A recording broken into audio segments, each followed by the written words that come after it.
नमस्कार दोस्तों, आप सभी का स्वागत है आपके अपने YouTube चैनल विभा शहरावत पर। दोस्तों, आइए सुनते हैं महान ऋषि विभांडक की कहानी, जिनका वीर्य एक हिरनी के गर्भ में स्थापित हुआ, जिससे कि महान ऋषि श्रृंगी जी का जन्म हुआ, जिन्होंने दशरथ जी के यहाँ जाकर पुत्रेष्टि यज्ञ करवाया था।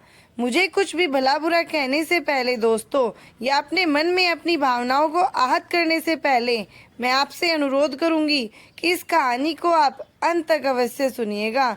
तो आइए महाभारत के वन पर्व के अध्याय 110 से इस कहानी को शुरू करते हैं।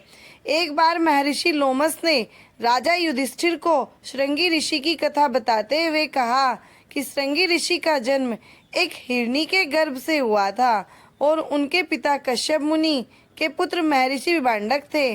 जितनी रोचक से बात को सुनकर युधिष्ठिर ने लोमस ऋषि से पूछा कि महर्षि, एक मनुष्य योनि का जीव एक पशु योनि के जीव से संसर्ग कैसे कर सकता है? यह ना तो धर्म सम्मत है और न ही व्यवहार सम्मत। और फिर इस संसर्ग से एक बच्चे की प्राप्ति कैसे हो सकती है? और इस अप्राकृतिक संसर्ग से जन्म हुआ एक महान ऋषि कैसे हो सकता है? कृपया मुझे इन सब बातों को विस्तार पूर्वक समझाइए। तब लोमस ऋषि ने युधिष्ठिर जी को सारी कथा विस्तार पूर्वक बताई। उन्होंने कहा कि महर्षि कश्यप के पुत्र महर्षि विभांडक तपस्वियों में अग्रणी थे। वह एक कुंड में रहकर घनघोर तपस्या किया करते थे। उनकी तपस्या इतनी कठिन थी कि उस समय उनके जैसा तपस्या करने वाला इस धरती पर कोई भी विद्यमान नहीं था। अपनी तपस्या के प्रभाव से वे प्रजापति ब्रह्मा के समान दिव्यवांपन होते थे। उन्होंने अपने वीर्य को अमोघ रखते हुए इस तपस्या को प्रारंभ किया था और उसे लगातार बनाए रखा था। उनके तेज से देवताओं के मन में जलन उत्पन्न हो गई थी। वे सभी देवता उनके तेज को अपने आगे बर्दाश्त नहीं कर पा रहे थे, इसलिए उन्होंने इंद्र से इसके लिए याचना की, किसी तरह विभांडिक मुनि के तप को खंडित किया जाए। इंद्र, जो कि हमेशा ही भयभीत रहा करते थे कि अपनी तपस्या से कोई उनके इंद्र पद को प्राप्त न कर ले, वे देवताओं की बात में आ गए। उन्होंने विभांडक मुनि की तपस्या को भंग करने के लिए अपनी अप्सराओं में सबसे श्रेष्ठ अप्सरा उर्वशी को उनके पास भेजा। उर्वशी अपने पूरे सौंदर्य के साथ विभांडक मुनि की तपोस्थली पर जा पहुंची। वहां पर विभांडक मुनि कुंड में ध्यान लगाए तपस्या में लीन थे।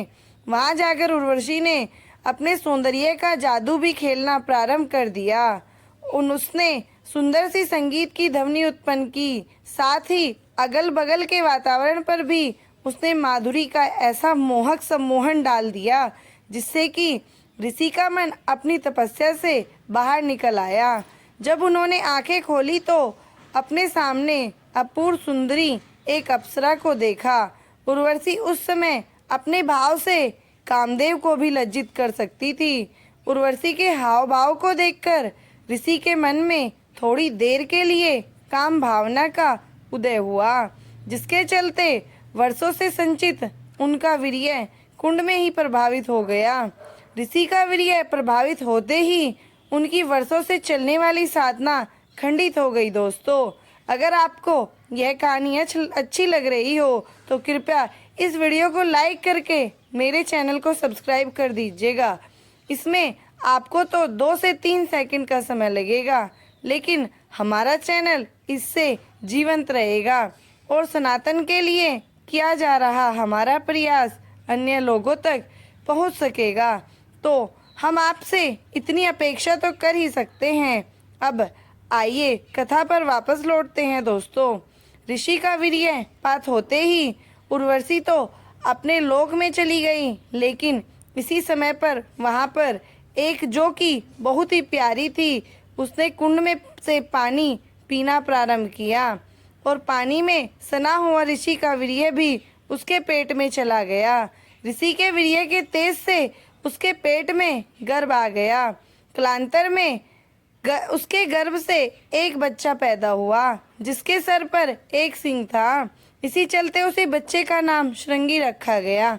आगे चलकर वह महान ऋषि हुए, जिसके कारण उनका नाम ऋषि श्रृंगी हो गया। महात्मा युधिष्ठिर इतना सुनने के बाद लोमस ऋषि को टोकते हुए कहते हैं कि महर्षि, एक बात बताइए कि पानी के साथ वीर्य को पीने से एक हिरनी का गर्भ कैसे रह सकता है? यह तो अप्राकृतिक है, किसी भी तरह से स्वीकार नहीं किया जा सकता है। तब लोमस ऋषि बताते हैं कि वह हिरनी कोई आम हिरनी नहीं थी, बल्कि पूर्व जन्म में एक देवकन्या थी। उसे श्राप मिला था कि वह देवकन्या से पशु योनि में अवतरित हो जाएगी। ब्रह्मा जी ने उसके श्राप से मुक्ति का उसे उपाय बताया था कि जब विभांडक ऋषि का वीर्य वह अपने गर्भ में धारण करेगी और एक पुत्र को उत्पन्न कर देगी, तो वह श्राप से मुक्त होकर वापस देवकन्या बन जाएगी। महर्षि लोमस कहते हैं कि प्रजापति ब्रह्मा की कोई भी बात असत्य नहीं हो सकती है और इसलिए उनकी वाणी को सत्य करने के लिए कभी कभी कुछ पारलौकिक चीजें हो जाती हैं, जिन्हें हम सामान्य मनुष्य अपनी मेधा से समझ नहीं सकते हैं।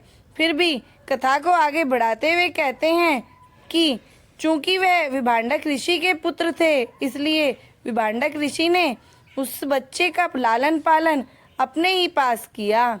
लेकिन एक स्त्री के चलते उनका तप खंडित हुआ था, इसलिए विभांडक मुनि के मन में स्त्री के प्रति द्वेष उत्पन्न हो गया था। वे अपने पुत्र को स्त्री की परछाई से भी दूर रखना चाहते थे, इसलिए वे एक जंगल में ले जाकर उस बच्चे की परवरिश करने लगे, जो कि नगर से बहुत ही दूर था। ऋषि श्रृंगी ने युवावस्था तक अपने पिता के अलावा किसी भी मनुष्य को नहीं देखा था और इधर विभांडक मुनि क्रोध से भरे हुए थे। उनके क्रोध विरोध के कारण उस नगर में, जो कि जंगल से सटा हुआ था, अकाल पड़ गया। वह नगर अंगदेश कहलाता था। वहाँ के राजा थे राजा रोमपाद। राजा रोमपाद को चित्रित भी कहा जाता है। तो राजा रोमपाद के राज्य में अकाल पड़ गया और वह अकाल लंबा चलने लगा, क्योंकि विभांडक ऋषि का क्रोध शांत हो ही नहीं रहा था। राजा रोमपाद बहुत प्रयास करके हार गए, लेकिन उनके राज्य से काल जाने का नाम ही नहीं ले रहा था। तब रोमपाद ने विभिन्न विद्वानों को अपने पास बुलाया और उनसे इस काल को दूर करने का उपाय पूछा। तब शास्त्रों में निपुण विद्वानों ने अपनी गणनाओं से यह निष्कर्ष निकाला कि यदि किसी भी तरह श्रृंगी ऋषि के कदम राजा रोमपाद के नगर में पड़ जाएं, तो यह काल समाप्त हो जाएगा। राजा रोमपाद अयोध्या के राजा दशरथ के परम मित्र थे। कथा में ऐसी बात आती है कि जब दशरथ जी का विवाह कौशल्या जी से हुआ था और वे अपने वैवाहिक जीवन के पहले ही चरण में थे, तो उन्हें एक पुत्री की प्राप्ति हुई थी। उसी समय तक राजा रोमपाद का वैवाहिक जीवन अपने अंतिम चरण में चला गया था, लेकिन उन्हें कोई भी संतान नहीं मिली थी। तब राजा रोमपाद ने अपने मित्र दशरथ से कहा था कि मित्र, अभी तुम युवा हो, तुम्हें आगे चलकर अनेक संतानें मिलेगी, लेकिन मुझे अब लगता है कि मैं संतान के सुख से विमुख ही रहूंगा। मैं चाहता हूँ कि तुम अपनी पुत्री को मुझे दे दो, ताकि मैं भी अपने जीवन में संतान का सुख भोग सकूं। महाराज दशरथ अपने मित्र का मन रखने के लिए राजा रोमपाद को अपनी पुत्री को दे देते हैं। उस पुत्री का नाम राजा रोमपाद शांता रखते हैं। जब विद्वान लोग उन्हें बताते हैं कि किसी भी तरह श्रृंगी ऋषि को अपने राज्य में बुला लीजिए, उनके कदम जब आपके राज्य में पड़ेंगे तो वर्षा होगी, तो राजा रोमपाद उन्हें बुलाने का प्रयत्न कर देते हैं। उन्हें पता चलता है कि ऋषि श्रृंगी जी ने किसी भी मनुष्य को नहीं देखा है और ना ही उन्होंने आज तक अन्न ग्रहण किया है, क्योंकि वे जंगल में रहते थे और कंदमूल फल खाकर ही अपना जीवन यापन करते थे।